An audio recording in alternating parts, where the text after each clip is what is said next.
बोलो सद्गुरु भगवान की जय।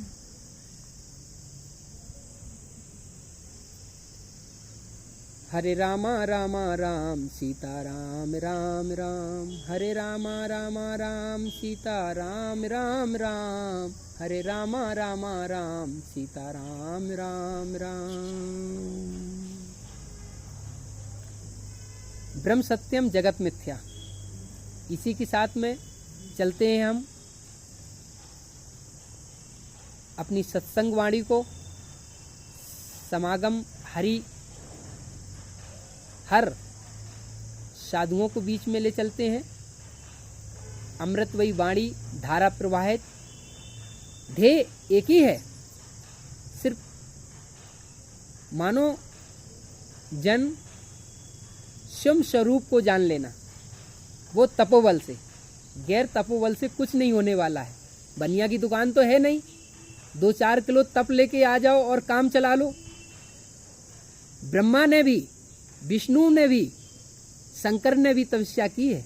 गैर तप के कुछ नहीं मिलने वाला है, तपस्या करनी ही पड़ेगी। कहने का मतलब आप समझदार होते हुए भी सब चीज को मानते हो, जानते भी हो। तो चलते हैं अपनी सत्संग की ओर। हर मनुष्य को सांस ऊपर जाए तो राम लेना चाहिए, नीचे जाए तो ओम नमः शिवाय। कहने का मतलब सांस मनुष्य जीवन में एक पल ऐसा न निकल जाए आपका श्वास जिससे वृथा चली जाए। मैं तो ये कहूँगा, जन्म से मरण तक जो श्वासें निकली उसमें हरि नाम से ही जोड़ दो। पर ऐसा नहीं हो पाया तो कोई बात नहीं। गृहस्थ आश्रम में रहते हुए, अन्य काम करते हुए भी जो भी नाम आपसे निकल जाए अच्छी बात है। इसी के साथ में जाप करते रहो, जन्म से मृत्यु तक राम नाम जप करते रहो। समय का कोई भरोसा नहीं है, हम काल के अधीन हैं। काल हमको कभी भी ग्रसित कर सकता है। तो ऐसा ना हो कि हम ये रह जाए कि हमारा कुछ रह गया है। हम हमेशा तैयार रहना चाहिए और मृत्यु को गले लगना चाहिए। पर ऐसा नहीं है, मृत्यु को गले का मतलब ये नहीं कि हम ट्रेन से मर जाएं। मृत्यु का मतलब ये नहीं है कि कुएं से गिर जाएं, कुएं में गिर जाएं। और मृत्यु का मतलब ये नहीं है कि हम अन्यथा काम कर बैठे। मृत्यु भगवान का ही पुत्र है। मृत्यु का मतलब है, मृत्यु सबसे बड़ी, अगर जीवन में पर्यंत में आपको देखने को मिलेगा तो मृत्यु जैसा तो कहीं समय ही नहीं है। मृत्यु सबसे सुंदर बताई गई है। पर कैसे बताई गई है वो हम आगे चल के आपको बताएंगे, आगे वाले सत्संग में, आने वाले समय पे। भक्त के अंदर इस संसार की धरोहर, सम्मान, इज्जत, पदोन्नति, प्रतिष्ठता, सोफा, कुर्सी इत्यादि की जरूरत नहीं है। बात यहाँ आ गई, जब हमारा एक हरि, निरंतर श्री हरि में ध्येय रखता है जो भक्त, वो इस संसार की पदोन्नति नहीं चाहता है। पदी उन्नति होते हुए भी तब भी उसमें वो आसक्ति नहीं रखता है। हर चीज होते हुए भी वो तुच्छ मानता है। उसको पता है ये कुछ समय के लिए ही है, अविनाशी नहीं है, ये विनाशी समय है। क्योंकि शरीर विनाशी है तो इसका कर्म फल जो दिख रहा है दृष्टिकोण से वो भी विनाशी है। तो कुछ समय के लिए है, कुछ ही समय के लिए मान के चलो। जो अविनाशी है उसको पर्यंत मानते रहो। मनुष्यो दान अपनी सामर्थ्य के हिसाब से करो। गुरुदेव कह रहे हैं कि मैं ये नहीं कह रहा हूं कि तुम सब कुछ अर्पण कर दो। आपके दिल भाव में आप अपनी सामर्थ्य के हिसाब से करो। जो वेद शास्त्र बोलते हैं हमारे, उनके हिसाब से करो। दान से ही लोभ भागता है, दान के बिना लोभ नहीं भागेगा। लोभ जो है वो किसी से काटा नहीं जा सकता है, वो सिर्फ सेवा से ही भागेगा। देवाय नमः, धर्माय नमः। अधर्म कितना भी बलशाली हो जाए, ध्यान रखना, अधर्म कितना भी बलशाली हो जाए उसका अंत ही है। पर साथ में नरक भी उसको गिफ्ट में मिलेगा। अधर्म जो है उसकी कोई सीमा पर्यंत अगर है तो नरक ही है। तो अधर्म तो कभी करना ही नहीं, और करने की कोशिश भी मत करना और सोचना भी मत। आत्मा का स्वरूप तो गुणों से सर्वथा परे है। आत्मा का स्वरूप जो है गुणों से सर्वथा परे है। तो संसार को अपना स्वरूप मत समझो। ये संसार है वो स्वरूप नहीं है। हाँ, भगवान का विराट रूप है, विराट सदृश में भी ये भास रहा है, ऐसा मानते रहो। कथाएं मनुष्य मात्र को जीना और चलाना तो सिखाती ही है, पर मोक्ष का रास्ता भी खोल देती हैं। तो कथाएं सुनते रहो, हरि नाम कीर्तन सुनते रहो, सत्संग सुनते रहो, साधु समागम करते रहो, और पर्यंत धर्म की जहां भी भिक्षा मिले लेते रहो। अगर कभी समय धर्म, सत्य, कर्म, देव कर्म, देश भाव, मर्यादा, इज्जत के बरखिलाफ शरीर भी त्यागना पड़े तो तुरंत युद्ध में उतर जाओ। बात यही आ गई कि धर्म मनुष्य का पल पल याद दिलाता है। किस पल में कहाँ हो वो धर्म और समय बताएगा। उस समय आपको सदुपयोग, धर्म का सदुपयोग करना पड़ेगा। धर्म की कई प्रकार की व्याख्या की गई है धर्मों की, पर धर्म वही है जो समय पर हमें जो करना चाहिए वही धर्म है, और जो नहीं करना चाहिए, धर्म, शास्त्र, वेद, गुरु, भगवान आज्ञा नहीं देते उसको मत करो।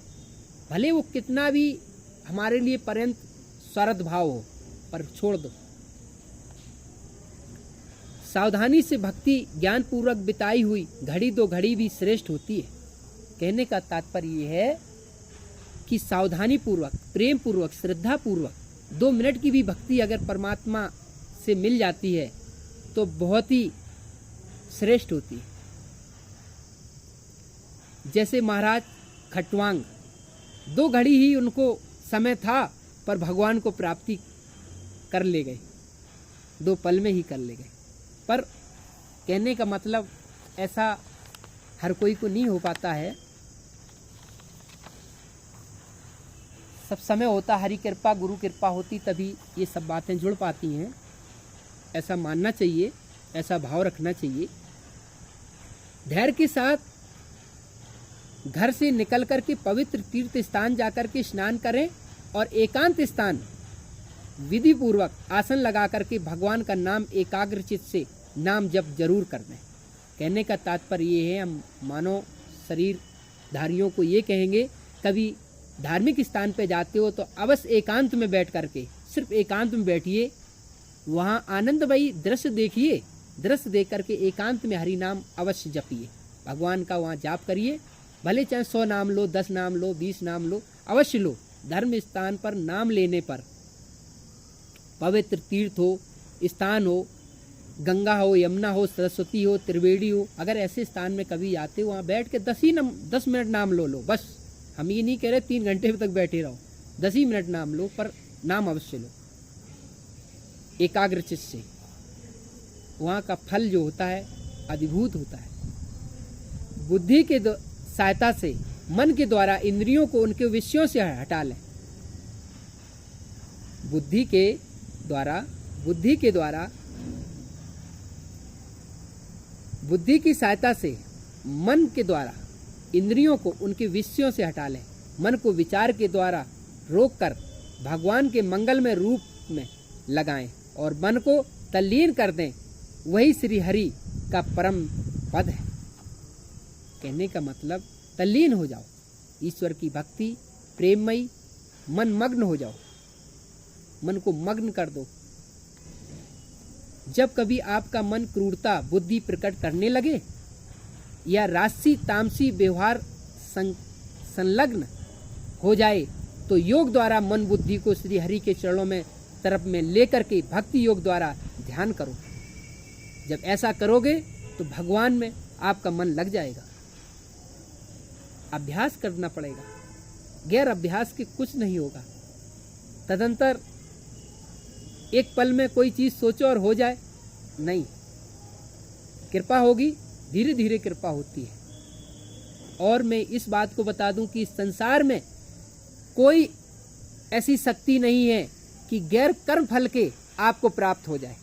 आपका प्रारब्ध में जो लिखा है, जो उसमें अकाउंट में डला है, वो अवश्य मिलेगा समय आने पर।